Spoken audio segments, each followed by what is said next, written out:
Long before the Silk Road, ancient India blazed a trail through the heart of global trade that was so powerful that the Romans imposed tariffs. Sound familiar? We're speaking with historian and author William Dalrymple about his latest book, The Golden Road, and we discuss what ancient India's got to do with tariffs, the concept of zero, and the taste for pepper. And does history repeat itself? I'm Divya Gopalan. This is Connected on Taiwan Plus.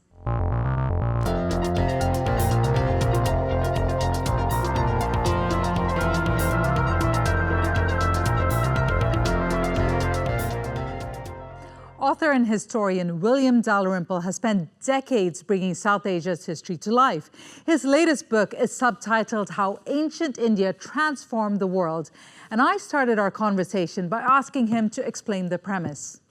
Immediately after lockdown, I went off to Angkor Wat, which was a wonderful time to see the great temples there because people hadn't yet returned. It was probably more deserted than it had been for about 50 years.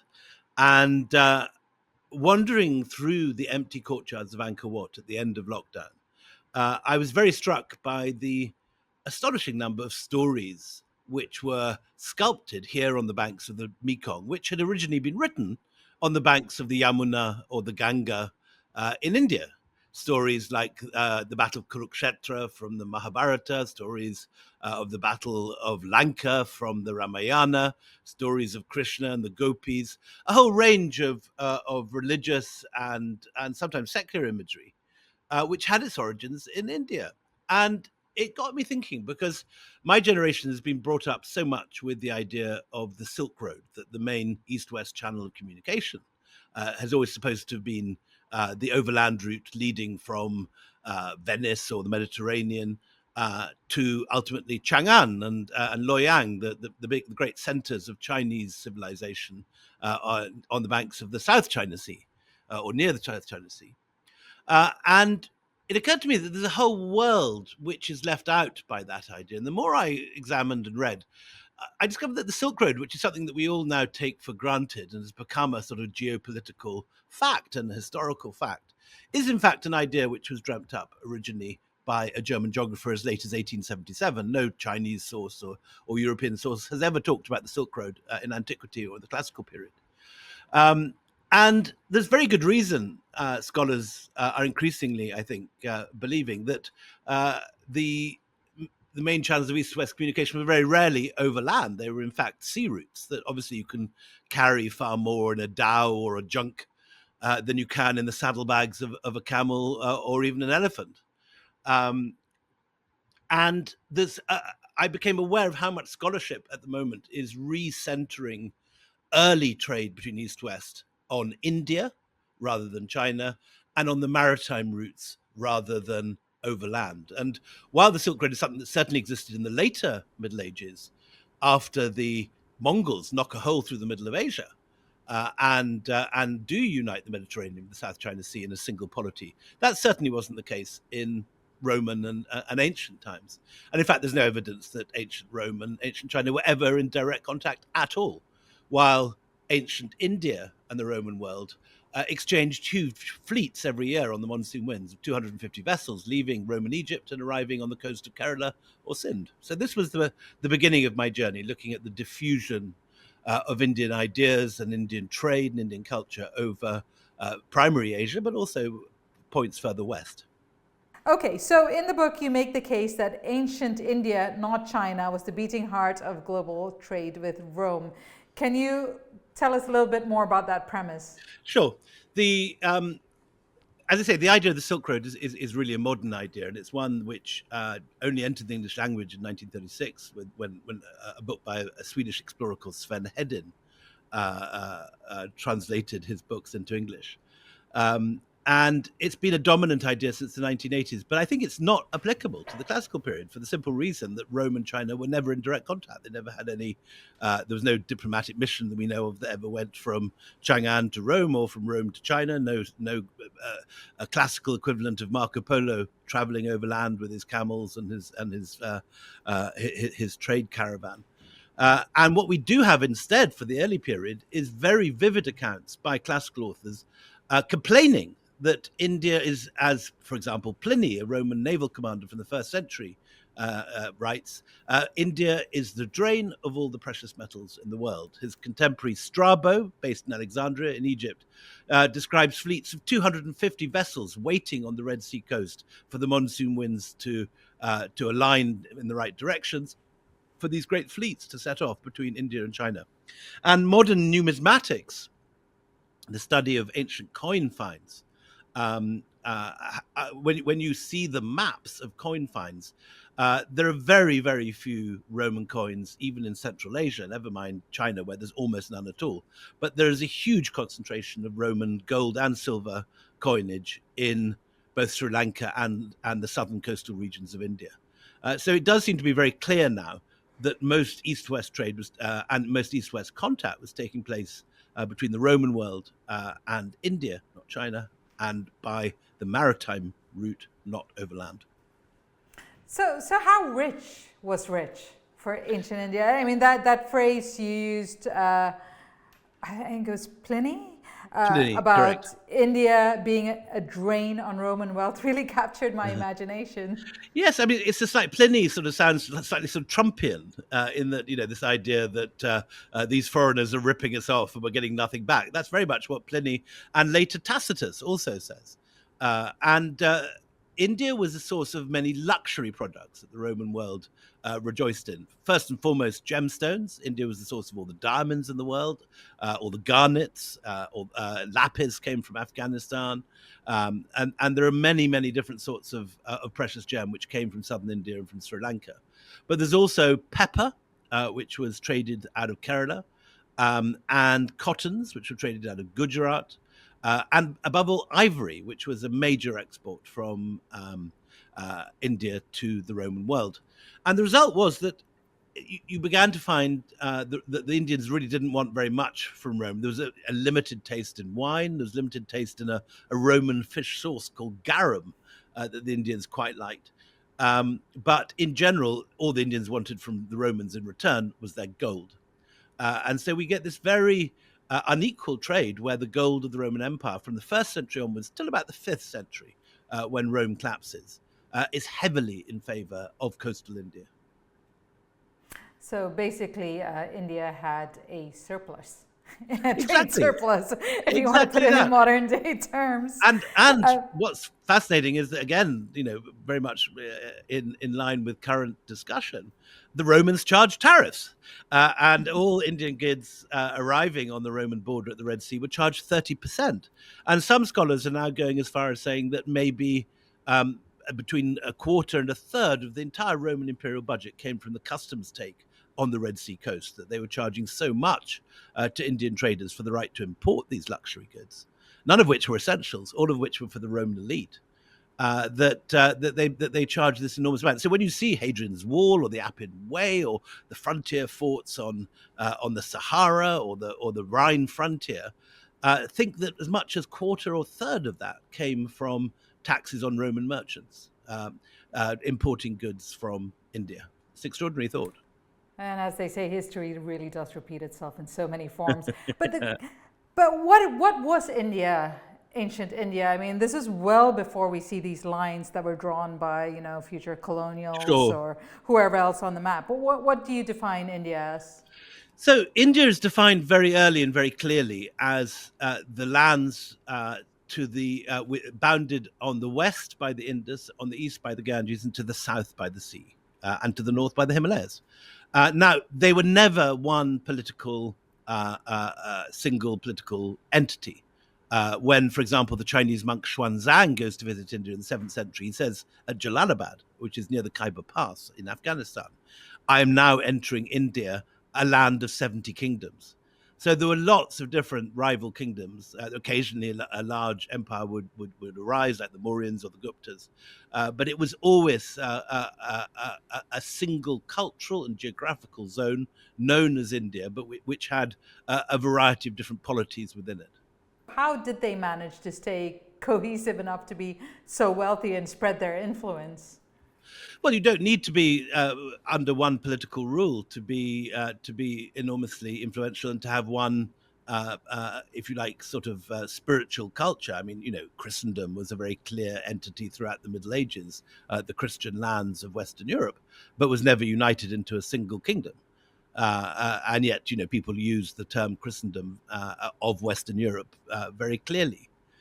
So I don't think the two go together. You have a very clear geographical and cultural unit called India, where certain languages, particularly the dominant diplomatic language of Sanskrit, which functioned very like Latin in the European Middle Ages.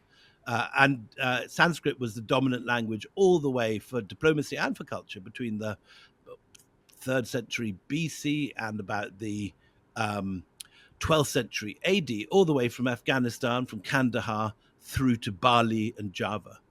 And within that, you have a whole variety of different kingdoms which look to India, whether to Buddhist India and the stories of the Buddha, or whether to, in Southeast Asia, there's many kingdoms such as the Khmers, who look to India for ideas of Hindu kingship. And for their religious stories like the Mahabharata and so on. Buddhism from the 3rd century BC spreads up to Central Asia, to what's now Uzbekistan and Kazakhstan, through China, through to Japan, Korea, right down through Southeast Asia, as far as the Philippines. And within that area, you have the adoption of Indic ideas of time, Indic ideas of geography. And I think this is something which needs to be foregrounded. We've had a long time when we've talked so much about the influence of China along the Silk Road, and have forgotten the major cultural influences and religious influences and philosophical influences spreading out of China. And so, if you count Buddhism and Hinduism as the main cultural and philosophical exports of India, you come to a point where most of Asia is in some ways affected by Indian thought and philosophy. Which brings me to my next question. We learn about the Silk Road. It's a phrase that's widely known. Why is so little known about the Golden Road? It's very interesting. I mean, this prominence for the Silk Road is something that's only happened since the 1980s. You did not find people talking about the Silk Road. There's a series of great exhibitions in the Met Museum, in the National Gallery of Art in Washington in the 1980s, which begin this idea. And then, subsequently, the Chinese state weaponizes it with the Belt and Road and with all these modern projects that aim, in a sense, to recreate the Silk Road, the new Silk Road. And I think India's been much less good at telling its story, although in many ways it has a better story to tell. Buddhism, which was the major religion across Asia, was dreamt up on the banks of the Ganges in the 5th century BCE by an Indian prince. All these great Hindu stories that define, are the most popular stories still when you go to Java and to Indonesia, were dreamt up in the Gangetic Plains. When you look at the national airline of Indonesia, it's Garuda, the Mount of Vishnu. So this influence is there, but for some reason, people have been slow to join the dots, in a sense, and to see this all as part of one system of Indic thought, which is what this book, The Golden Road, tries to do. It tries to foreground the forgotten influence of India. And my theory is that the Silk Road and this idea of an east-west overland motorway is only something that becomes a historical reality, really, in the Mongol period. And another influence you mention in your book is its influence in mathematics. India's influence.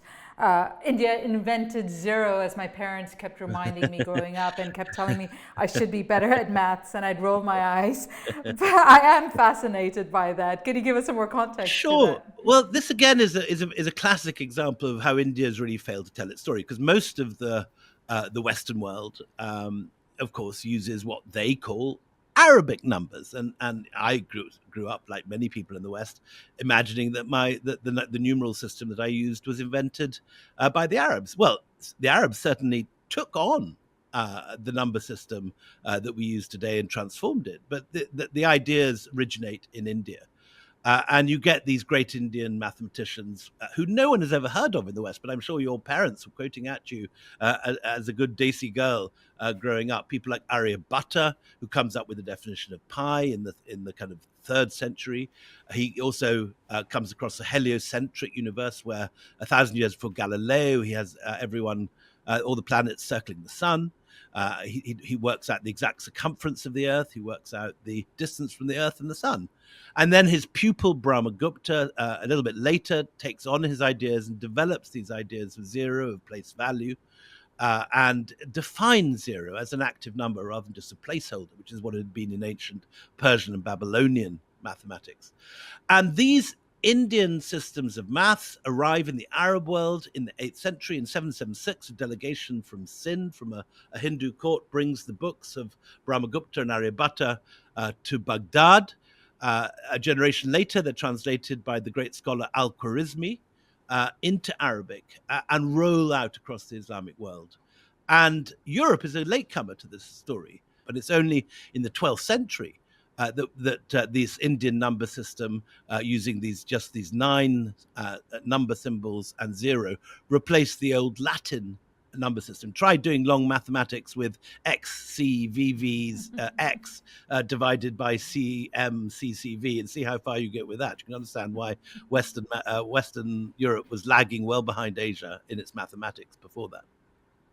So India's trailblazing in mathematics. Its merchants are all over the world selling Indian resources. And being tariffed. Being tariffed. India's getting richer and richer. People are taking on their languages in various other populations. Its influence is spreading. Buddhism is spreading. It seems unstoppable, but it's not. So what happened? So India has about... I don't know, I suppose about 1,500 years in the sun, from about 250 BC to about 1,200. But 2 things happen in the 13th century. First of all, you get a load of invasions of Turkic forces that come into India and break up a lot of these Hindu and Buddhist kingdoms and burn the great Buddhist universities like Nalanda, which was the kind of Alexandrian library of India. And then after that, you get the Mongols, and the Mongols block off the northern route. India has a hostile border with the Mongol Empire. So you get a single polity that stretches from the Mediterranean to China, but does not include India. India is locked out of that. And at the same time, the Mongols drive many refugees from Persia and Afghanistan down into India. And this is the period that India, or northern India certainly, begins to adopt Persian as its lingua franca. And you get the development of a whole series of languages based on Persian and on which ultimately develop into Urdu. And so the great sort of Sanskrit cosmopolis stretching from Afghanistan to Bali begins to break down. India is still a major trading power, and in a way, the last great export of India along the Golden Road is Islam itself. It is Gujarati Islamic missionaries who convert the people of Indonesia to Islam.